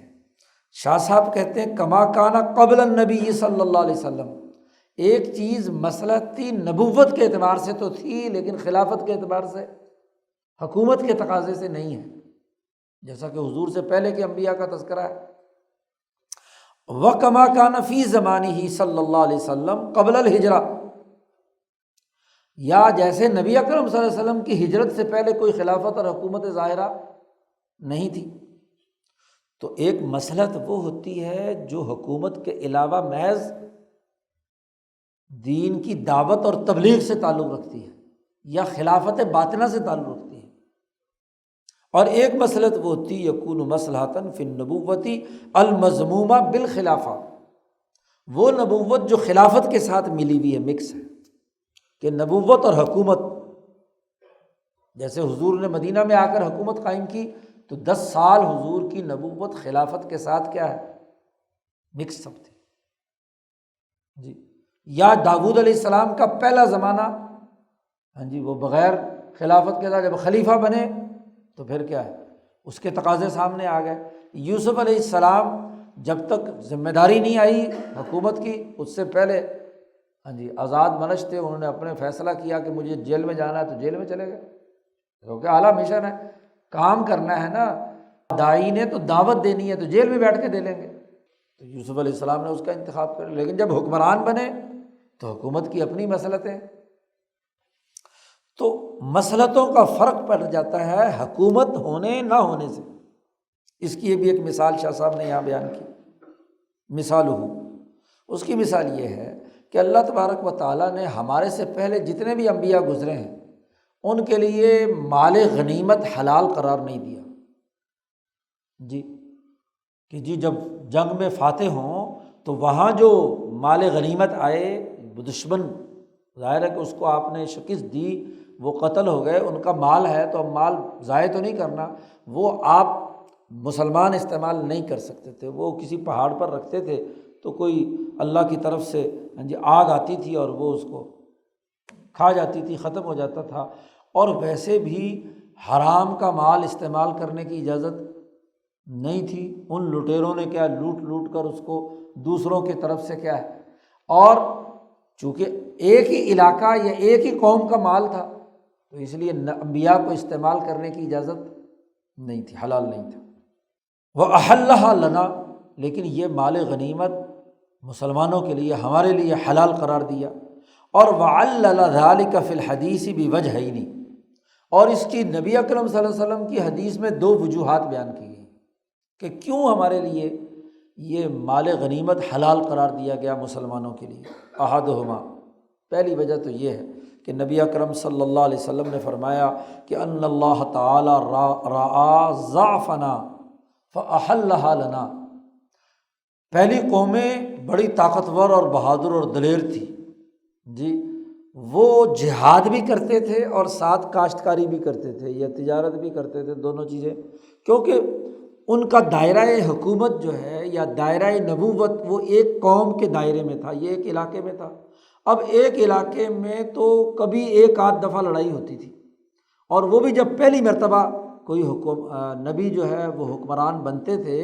ان کا مقابلہ یا جہاد کرنا پڑتا تھا تو ایک دفعہ بس، زیادہ سے زیادہ جب قوم فتح ہو گئی تو قوم کا نظام ڈسپلن درست ہو گیا، تب تو جہاد کی ضرورت نہیں ہے۔ جب جہاد کی ضرورت نہیں ہے تو وہ جو ظالموں نے مال لوٹا ہے وہ اس کو کیا ہے، آگ آ کر کھا جائے، تاکہ اس قوم میں کے جو گناہ ہیں وہ سارے کے سارے جل کر راکھ ہو جائے۔ اب یہاں نبی اکرم صلی اللہ علیہ وسلم کے یہاں معاملہ جو ہے وہ یہ ہے کہ ایک تو آگے دوسری وجہ بھی اگلی آ رہی ہے کہ ایک تو وجہ یہ تھی کہ آپ نے بین الاقوامی انقلاب برپا کرنا ہے۔ اب ایک قوم میں اگر تبدیلی آ گئی ہے تو وسائل چاہیے اگلی قوم کو بھی فتح کرنے کے لیے، وہاں کے ظلم کو ختم کرنے کے لیے، اس سے اگلی، اس سے اگلی، اس سے اگلی، اس کے لیے آپ کو فوج کیا ہے، مستقل رکھنی ہے، اور مستقل فوج جو ہے اس کی خرچہ ہے، جب تک آپ اخراجات پورے نہیں کریں گے تو فوج کہاں رہے گی مستقل۔ اور اگر وہ لوگ کاشتکاری بھی کریں، فلاحت بھی کریں، فلاں بھی کریں، فلاں بھی کریں، تو وہ تو کیا ہے، پھر لڑائی کون کرے گا، دنیا سے ظلم کون مٹائے گا۔ تو جب ایک مستقل فوج دنیا میں ظلم مٹانے کے لیے لازمی اور ضروری تھی تو نبی اکرم صلی اللہ علیہ وسلم نے فرمایا کہ ہمارے لیے یہ مال غنیمت حلال قرار دیا۔ ایک تو ہماری کمزوری کی وجہ سے کہ ہم 2 کام بیک وقت نہیں کر سکتے، اور دوسری وجہ یہ تھی کہ ان ذالک من تفضیل اللہ تعالی نبینا صلی اللہ علیہ وسلم علی سائر الانبیاء، کہ اللہ نے ہمارے نبی کو تمام انبیاء پر فضیلت عطا فرمائی اور آپ کی امت کو پوری امتوں پر کیا ہے، فضیلت عطا فرمائی ہے۔ اب اس وجہ سے نبی اکرم صلی اللہ علیہ وسلم کو دو وجوہات سے یہ مال غنیمت حلال قرار دیا گیا مسلمانوں کے لیے۔ اس کی مزید تفصیل کے دونوں وجہوں کی الگ الگ بنیادی دلیل کیا ہے، اس کو آگے شاہ صاحب بیان کرتے ہیں۔ وَتَحْقِيقُ الْوَجْهَيْنِ، ان دونوں پہلوؤں کی اصل حقیقت یہ ہے، نمبر ایک کہ ان انبیاء قبل النبی صلی اللہ علیہ وسلم کانوا یبعثون الی اقوام خاصہ، نبی اکرم صلی اللہ علیہ وسلم سے پہلے جو انبیاء تھے وہ اپنی مخصوص قوموں کی طرف مبعوث ہوئے تھے۔ وہم محصورون، اور وہ بہت محدود علاقہ، محدود ٹارگٹ۔ موسیٰ علیہ السلام آئے تو مصر سے بنی اسرائیل کو نجات دلانی تھی اور واپس بیت المقدس لانا تھا۔ یوسف علیہ السلام آئے تو بنی اسرائیل کو مصر پہنچا کر ذرا مصر کے علاقے میں اچھا سسٹم بنانا ان کی ذمہ داری تھی۔ یتعطی الجہاد معہم، ان کو اگر جہاد کرنا بھی پڑتا تھا تو فی سنۃ او سنتین ونحو ذالک، کوئی سال، 2 سال، 4 سال بعد اگر کہیں کوئی خرابی پیدا ہوئی تو اس کو دور کرنے کے لیے لڑائی لڑنی پڑتی تھی۔ وکان اممہم قویہ، اور پھر یہ کہ ان کی قومیں بڑی مضبوط اور طاقتور تھیں۔ بنی اسرائیل کے بارے میں آتا ہے بڑے لمبے لمبے قد کے اور بڑے ڈیل ڈول والے لوگ تھے۔ وہ اس بات کی قدرت رکھتے تھے کہ جہاد بھی کریں اور والتسبب، اور معیشت کے جو اسباب ہیں، بمثل الفلاحتی والتجارتی، فلاحہ کہتے ہیں زراعت کو، تو زراعت کریں، تجارت کریں۔ صنعت چونکہ بہت کم تھی اس لیے صنعت کا ذکر یہاں نہیں کیا۔ فلم یکن لہم حاجۃ الی الغنائم، ان کو پھر غنیمتوں کی ضرورت، وہ اپنی روٹی روزی بھی کماتے تھے اور اس کے ساتھ کبھی 1-2 سال بعد لڑائی ہوئی تو جہاد فرض ہوا، جا کر لڑ لیے۔ فاراد اللہ تعالیٰ، اللہ تعالیٰ نے ارادہ ان کا کیا یہ کہ ان کے اس نیک عمل میں کوئی دنیاوی غرض داخل ہونی نہیں چاہیے، کیونکہ ان کی بہیمیت قوی ہے۔ اگر ان کے لیے یہ مال غنیمت حلال قرار دے دیا تو ان کی بہیمیت کا علاج نہیں ہوگا، ان کی بہیمیت مزید طاقتور ہوگی۔ ان کو کہا کہ اپنی اصلاح کے لیے جیسے کپڑا کاٹنے کا حکم دیا گیا تھا تو وہ بھی تو سختی، یہ سختی کیوں تھی اس کی بھی شاہ صاحب نے وجہ بیان کی ہے۔ اس کی وجہ یہ تھی کہ وہ ان کے اندر بہیمیت قوی تھی اور بہیمیت کا علاج سخت قوانین سے ہی ہو سکتا تھا۔ تو ان کو کہا گیا کہ روٹی بھی اپنی خود کماؤ اور جہاد بھی کرو تاکہ تمہاری بہیمیت کمزور پڑے، اور یہ کہ ان کا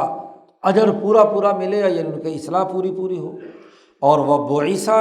نبینا صلی اللہ علیہ وسلم الی کافۃ الناس،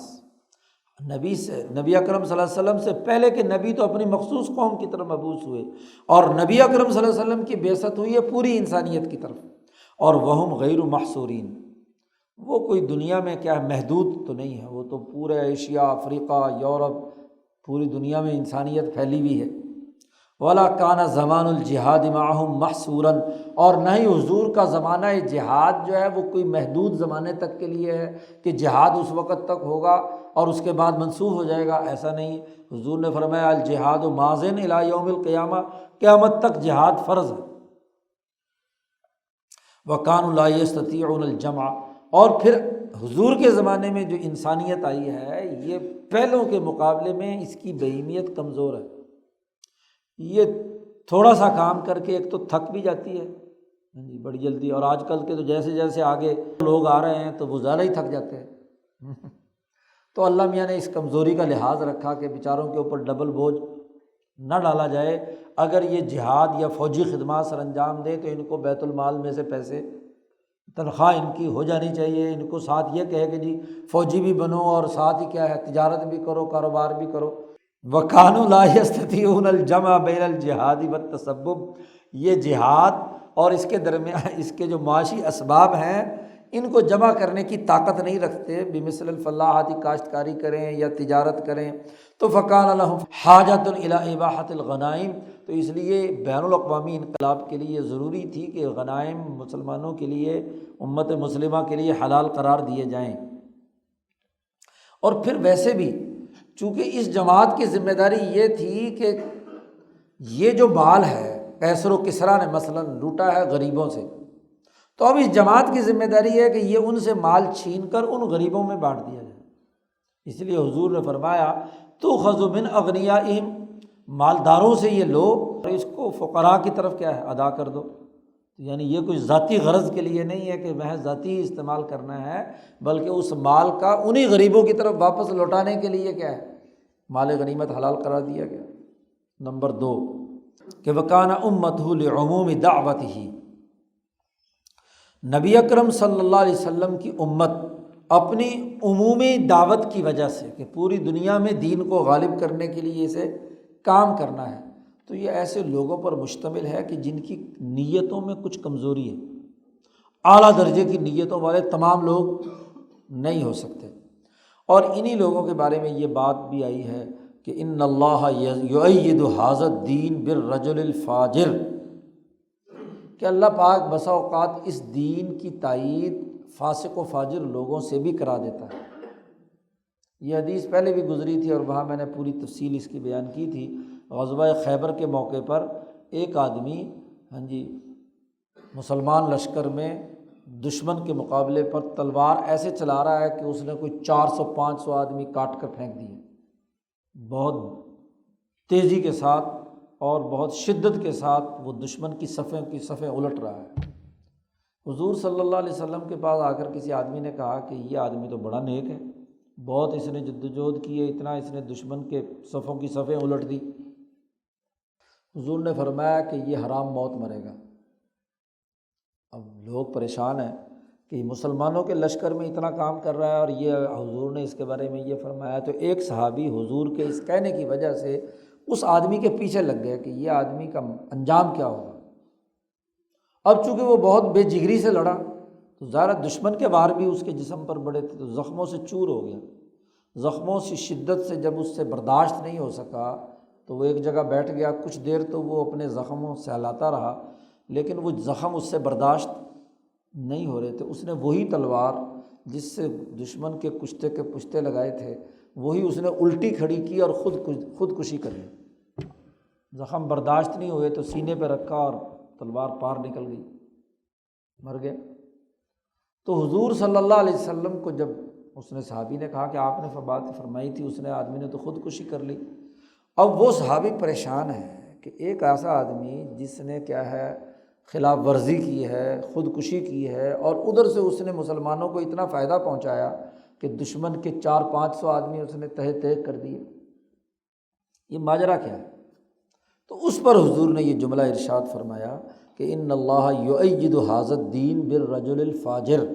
بسا اوقات اللہ پاک اس دین کی مدد ایک ایسے آدمی سے کر لیتا ہے جو فاجر ہوتا ہے، پکا اور پختہ مسلمان نہیں ہوتا۔ اسی لیے تو حضور نے فرمایا کہ خاتمے کا اعتبار ہے، آدمی کو ڈرتے رہنا چاہیے کہ ایک آدمی بہت نیکی کا کام کر رہا ہے، دین کے لیے بڑی خدمات سے انجام دے رہا ہے، لیکن انجام کیا ہوگا؟ جب تک انجام درست نہ ہو اس وقت تک اس کا کوئی اعتبار نہیں۔ اب شاہ صاحب نے اس کو بھی سیاسی نقطہ نظر سے اس حدیث کی تشریح کی ہے۔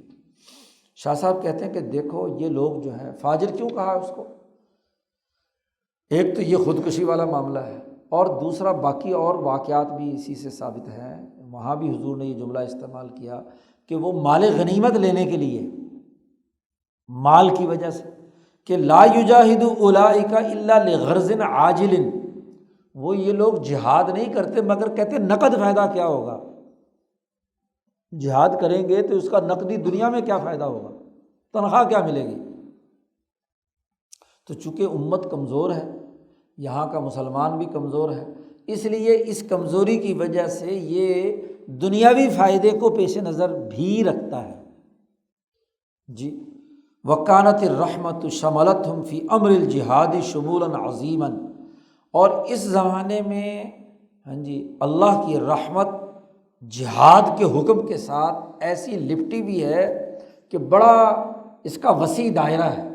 کہ جو بھی اللہ کے دین کا عالمی سسٹم قائم کرنے کے لیے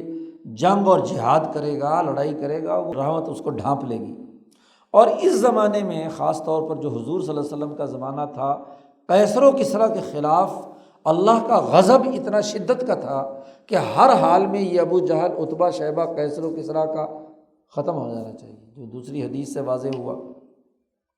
وَكَانَ الْغَضْبُ مُتَوَجِّهًا إِلَىٰ أَعْدَائِهِمْ تَوَجُّهًا عَظِيمًا، حضور صلی اللہ علیہ وسلم کے زمانے میں اللہ کا غضب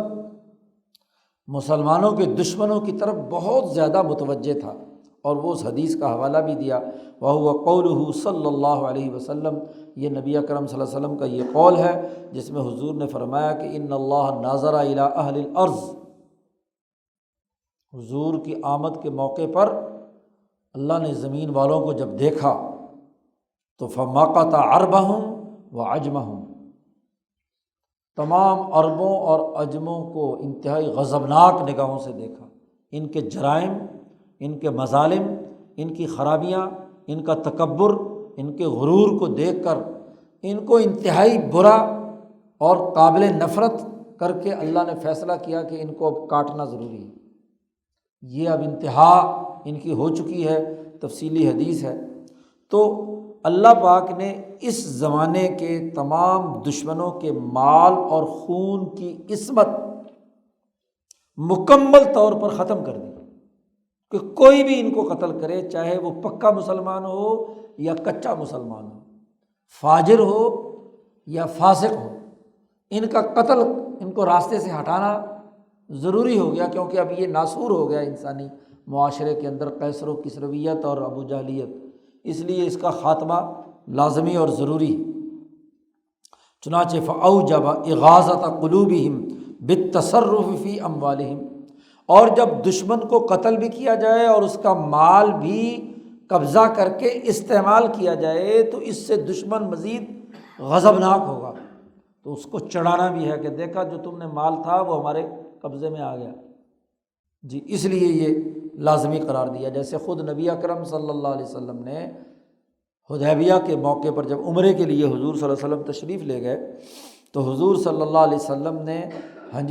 حرم کی طرف جو جانور ہدی کے طور پر، قربانی کے طور پر آپ نے بھیجا تھا اپنے عمرے کے لیے، تو وہ ابو جہل کا وہ اونٹ تھا جو ابو جہل کی نشانی تھی، اور اس کے ناک میں، ابو جہل جب سردار تھا تو سرداروں کے خود اپنے جسم پر بھی بہت کچھ سونا چاندی ہوتا تھا، تو اس کے اونٹ کے ناک میں جو نکیل تھی وہ خاص چاندی کی اسپیشل قسم کی بنی ہوئی تھی، وفی انفی برۃ فضۃ، چاندی کی نکیل تھی جی۔ تو وہی نکیل، چونکہ وہ مکے کے مشرک تو پہچانتے تھے کہ یہ ہمارے سردار کا اونٹ ہے، اور ویسے بھی ڈیل ڈول کا بہت، تو جب بدر میں اس کو قتل کیا تو وہ اونٹ حضور کے حصے میں آ گیا تھا، تو حضور نے جب کیا ہے وہاں حرم کے لیے ذبح کرنے کے لیے اونٹ بھیجا، تو وہ ابو جہل والا اونٹ جو حضور کی ملکیت میں تھا حضور نے اسے وہاں بھیجا، کیوں؟ حضور نے فرمایا لیغیظ بہم الکفار، جس سے کافروں کو غصہ چڑھے کہ جی ہمارے لیڈر کو کیا ہے، ہمارے لیڈر کا اونٹ جو ہے وہ کیا ہے یہاں قربانی کے لیے بھیجا ہے۔ اب چونکہ معاہدہ تو کر چکے تھے، تو جو اپنا عمرہ جو آپ نے صلح حدیبیہ کے بعد کیا ہے تو وہ حضور صلی اللہ علیہ وسلم نے کیا ہے اس کو وہاں ذبح کرایا۔ یا جیسے بنو قریظہ جی، ان کے جب فیصلہ ہوا ہے، سعد بن معاذ نے فیصلہ کیا، انہوں نے غزوہ احد میں غداری کی تھی، تو وہاں ان کی جگہ پر قبضہ بنو نذیر پر جب وہاں قبضہ کیا تو وہاں حضور نے اعلان کر دیا کہ ان کی کھجوریں کاٹ دو اور اس کو جلا کر آگ لگا دو جی، خاص وجہ سے، کما امر بقطع النقیل و احراقها اغاظۃ لاہلھا، تاکہ ان کو یہودیوں کو غصہ چڑھے کہ ان کے درخت اور ان کی چیزیں ضائع کی گئی ہیں، ان کو آگ لگائی گئی ہے، لیکن ایک خاص حکمت عملی کے تحت، ایک وقتی قانون اور ضابطے کے تحت نبی اکرم صلی اللہ علیہ وسلم نے یہ کام کیا۔ اس لیے نزل القرآن بإباحۃ الغنائم لہذه الامہ، تو اس امت کے لیے غنائم کو اس لیے حلال قرار دیا گیا۔ یہ جو دوسری نسخ کی قسم ہے، اس کی ایک دوسری مثال بھی ہے، مثال آخر، دوسری مثال یہ ہے کہ لم یجوز لہذه الامۃ قتال الکفار فی اول الامر، موسیٰ علیہ السلام کو تو پہلے دن ہی کہہ دیا تھا کہ دیکھو جا کر کہو کہ جی ان ارسل معنا بنی اسرائیل، ورنہ تو تمہیں عذاب دیا جائے گا اور یہ وغیرہ۔ یہاں نبی اکرم صلی اللہ علیہ وسلم جب مکہ مکرمہ میں تھے تو صحابہ کو قتال سے روکے رکھا، کفو قرآن میں ہے، کفو ایدیکم، اپنے ہاتھوں کو روکے رکھو۔ تو یہاں اس امت کے لیے پہلے زمانے میں کافروں سے قتال ممنوع قرار دیا رکھا، حالانکہ انہوں نے تشدد کیا، شیب ابی طالب میں قید کیا، ہاں جی کانٹے ڈالے آپ کے راستے میں، آپ کے اوپر اوجھل ڈالی وغیرہ وغیرہ سارے کام ہوئے، لیکن آپ نے منع کی۔ کیوں؟ لم یکن حینئذ ھناک جند ولا خلافۃ، اس لیے کہ اس زمانے میں نہ تو آپ کی حکومت تھی اور نہ آپ کے پاس کوئی فوجی لشکر تھا جی۔ تو یہ دونوں وجوہات نہ ہونے کی وجہ سے جہاد پر عمل درآمد نہیں ہوا۔ ثم لما ہاجر النبی صلی اللہ علیہ وسلم، جب حضور نے ہجرت کی، وذهب المسلمون، اور مسلمانوں کا اجتماع ہو گیا، وظہرت الخلافت، اور حکومت اور خلافت قائم ہو گئی، تو تمکنوا من مجاہدۃ اعداء اللہ، اللہ کے دشمنوں سے جہاد کرنے کا اب حکم دیا، ان کے اندر طاقت اور قوت پیدا ہو گئی۔ تو انزل اللہ تعالیٰ، اللہ نے حکم نازل کیا کہ اذن للذین یقاتلون بانہم ظلموا، یہ مظلوم ہے، اب ان مظلوموں کو بدلہ لینا اور قتال کرنے کی اجازت دی جاتی ہے، وَإِنَّ اللَّهَ عَلَىٰ نَصْرِهِمْ لَقَدِيرٌ۔ اسی سے یہ بات واضح ہوگی، تمام فقہا نے کہا ہے کہ جہاد کے لیے خلافت شروط ہے، حکومت ہوگی تو حکومت جہاد کا اعلان کرے گی، حکومت اپنی مصلحت کے مطابق، تقاضے کے مطابق اگر جہاد کی ضرورت ہے تو وہ کرے گی۔ پرائیویٹ جہاد کا کیا مطلب ہے؟ جب تمہاری حکومت نہیں ہے تو اب تو دعوت ہے بس، خلافت حکومت ہوگی تو تب آپ قتال کی یا لڑائی کی طرف جا سکتے ہیں، وہ بھی اگر وہاں کی مصلحت کا تقاضا ہو، اور اگر اس لڑائی سے بھی فساد پیدا ہوتا ہے تو وہ بھی، اس کی بھی اجازت نہیں۔ وفی ھذا القسم، اسی قسم کے بارے میں اللہ پاک نے کہا ہے، ما ننسخ من آیات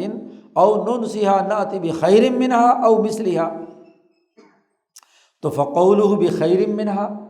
اس سے مراد ہے فیما تکون النبوہ مذمومۃ بالخلافہ، کہ جب حکومت کے ساتھ نبوت شامل ہو تو بخیر منہا کا حکم آتا ہے، اور وقولہ او مثلہا، اور یہ جو مثل والی بات ہے، فیما یختلف الحکم باختلاف المزان، کہ جہاں مصلحت بدل گئی تو وہاں حکم بھی بدل گیا، یعنی دوسری قسم۔ تو مثلہا سے مراد دوسری قسم ہے نسخ کی، بخیر منہا سے مراد پہلی قسم ہے۔ تو آیت کا بڑا واضح مطلب اور مفہوم شاہ صاحب نے سمجھا دیا، اور ساتھ ہی جو سیاسی نظام کے بنیادی اساسی امور ہے کہ حضور کا جو سیاسی نظم و نسق ہے اس کی اساسیات کیا تھیں وہ بھی بیان کر دی۔ اب اگر کوئی شاہ صاحب کی اس بات سے یہ نتیجہ نکالنے کی کوشش کرے کہ آج نبی کا فریضہ غامدی صاحب جیسے لوگ سر انجام دیں گے کہ اب جس کو چاہے مرضی، مصلحت نہیں تھی منسوخ کر دو، شراب کو حلال قرار دے دو، داڑھی منڈوانا جائز قرار دے دو، ہاں جی فلانا جہاد کو منسوخ کر دو، تو یہ تو احمقانہ بات ہے۔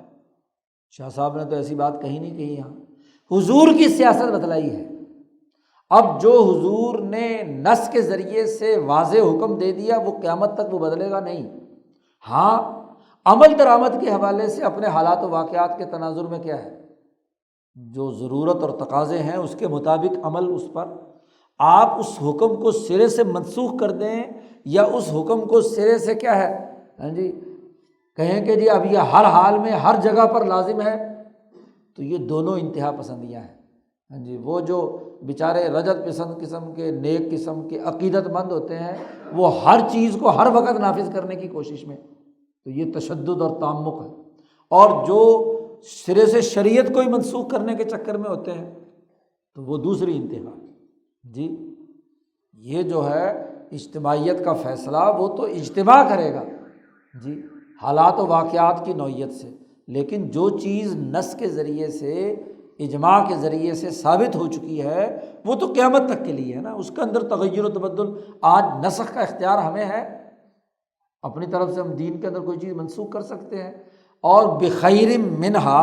قرآن اور حدیث سے خیر بہتر چیز لا سکتے ہیں، یا کم از کم اس کے برابر کی لا سکتے ہیں نہیں۔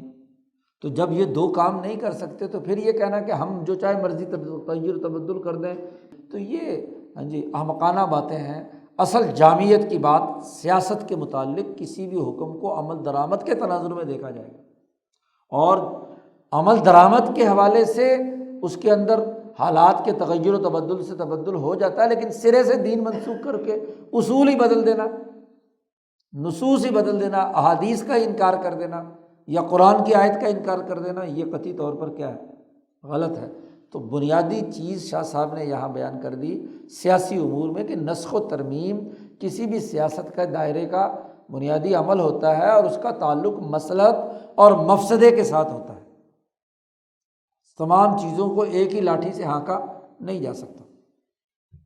اب اس سیاست ملیہ کا ایک آخری باب رہتا ہے، اور وہ شاہ صاحب نے جاہلیت میں کیا تھا اور ان سیاسی اصولوں کی روشنی میں حضور نے کیا کیا، اس کا پورا نظام اگلے باب میں بیان کیا گیا، انشاءاللہ اگلے بدھ سے پڑھیں گے اسے۔ اللہ